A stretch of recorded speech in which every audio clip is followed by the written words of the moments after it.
Assalamualaikum warahmatullahi wabarakatuh. Kami dari kelompok 3 akan mempresentasikan dengan mata kuliah kesehatan gizi dengan tema sistem perencanaan dan metabolisme makanan untuk anak usia dini.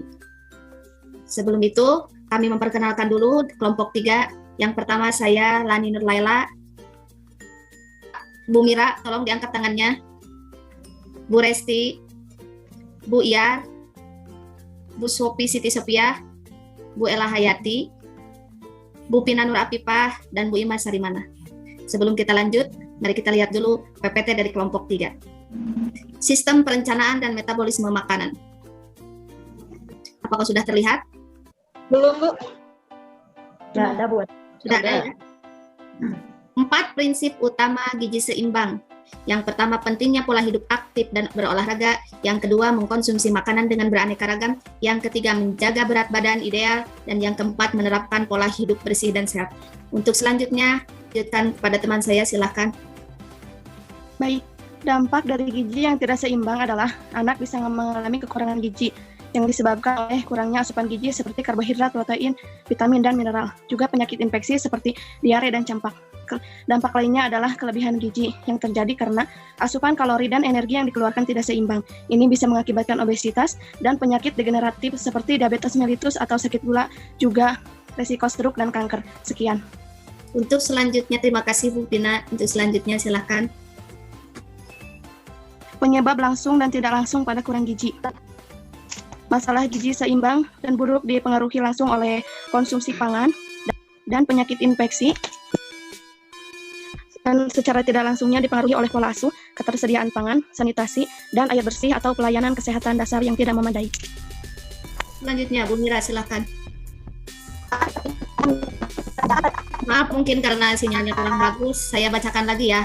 Pokok masalah di masyarakat. Masalah gizi sebenarnya bukan masalah yang hanya disebabkan oleh kemiskinan saja, juga karena aspek sosial budaya, kepercayaan pendidikan dan pekerjaan yang ada di masyarakat kita, sehingga menyebabkan tindakan yang tidak menunjang tercapainya gizi yang memadai untuk balita. Keadaan sosial ekonomi suatu keluarga sangat mempengaruhi tercukupi atau tidaknya kebutuhan primer, sekunder, serta perhatian dan kasih sayang yang akan diperoleh anak. Hal tersebut tentu berkaitan erat dengan pendapatan keluarga, jumlah saudara, dan pendidikan orang tua. Status ekonomi rendah akan lebih banyak membelanjakan pendapatannya untuk selanjutnya, silakan. Untuk tadi Bu Mira, maaf karena mungkin sinyalnya kurang bagus. Untuk selanjutnya. Ya, terima kasih. Selanjutnya, akar masalah nasional. Akar masalah gizi adalah terjadinya krisis ekonomi, politik, dan sosial, termasuk kejadian bencana alam yang mempengaruhi ketidakseimbangan antara asupan makanan dan nutrisi yang pada akhirnya mempengaruhi status balita. Terima kasih. Ya, terima kasih Bu Yar. Untuk selanjutnya silakan. Selanjutnya, target perencanaan pada masalah gizi. Yang pertama, makanan yang dikonsumsi anak harus beraneka ragam. Selanjutnya, keamanan pangan, seperti periksa dahulu expired dalam kemasan makanan sebelum membelinya. Selanjutnya, kebersihan dan kesehatan. Yang keempat, kebiasaan dan gaya hidup anak. Yang kelima, penyakit dan kesehatan anak. Yang terakhir, perbaikan kebiasaan makan dan gaya hidup di keluarga, seperti membiasakan makan makanan sehat dan berolahraga secara rutin bersama keluarga. Ya, terima kasih. Terima kasih. Selanjutnya. Nah, baik, di sini saya akan menjelaskan apa saja sih zat besi yang baik untuk otak anak. Nah, ada beberapa zat gizi penting yang baik untuk otak anak agar perkembangan dan kecerdasan si kecil maksimal. Di antaranya ada omega. Contoh makanan dari omega yaitu ada seperti kacang-kacangan, kacang mede, lalu kacang kedelai, dan bisa juga membuat dari sayur kacang. Yang kedua yaitu zat besi. Contoh dari zat besi bisa seperti daging, lalu sayuran, buah-buahan, biji-bijian, dan seperti labu, lalu singkong juga itu termasuk zat besi. Yang selanjutnya yaitu kolin.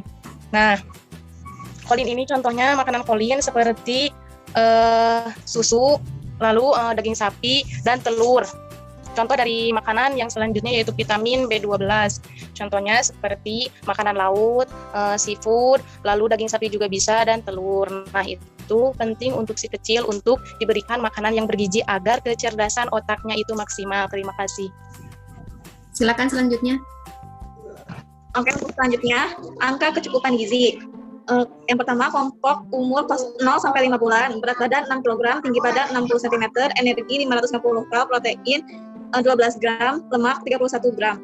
kelompok umur 6-11 bulan, berat badan 8,5 kg, tinggi badan 71 cm, energi 725 kalori, protein 18 gram, lemak 36 gram. 1-3 tahun, berat badan 12 kg, tinggi badan 90 cm, energi 1125 kalori, protein 26 gram, lemak 44 gram.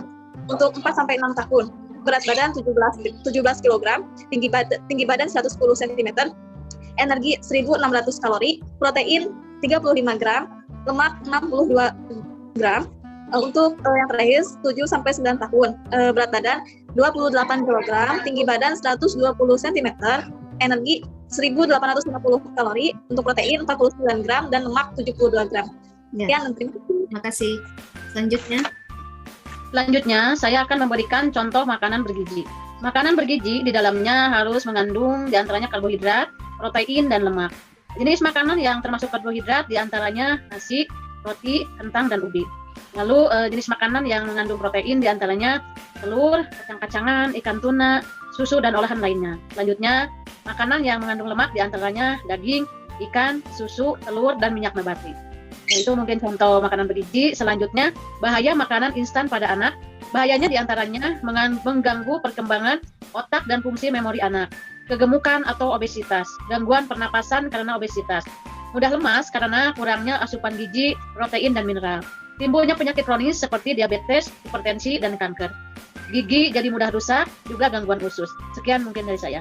Terima kasih. Itu adalah PPT dari kelompok 3. Untuk selanjutnya, kita menuju ke pertanyaan. Pertanyaan yang pertama, bagaimana cara antisipasi ibu dengan anak yang jajan di luar? Karena kita tidak bisa memantau, dibekalin juga tetap melihat teman-temannya jajan. Ya, siapa yang mau jawab? Bu Ima, silakan. Baik. Saya, Bu, akan coba jawab. Iya, boleh, Bella.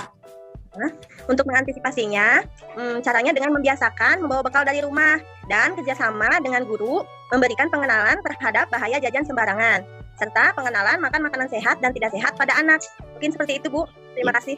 Makasih, Bella. Untuk pertanyaan yang kedua, antisipasi apa yang dilakukan untuk memulihkan berat badan anak yang obesitas atau kelebihan berat badan?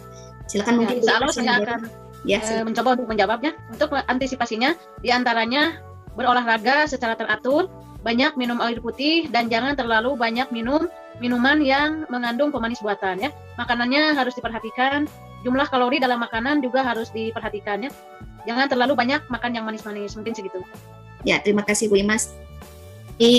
Dari semua itu kita tarik kesimpulan tentang sistem perencanaan dan metabolisme makanan untuk anak, yaitu betapa pentingnya makanan dan asupan gizi untuk anak karena itu bisa mempengaruhi pertumbuhan kembang anak dan otak serta kecerdasan anak.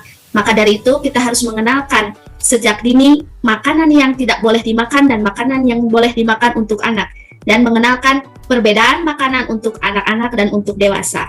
Mungkin itu saja presentasi dari kami kelompok 3. Mudah-mudahan bermanfaat. Wassalamualaikum warahmatullahi wabarakatuh.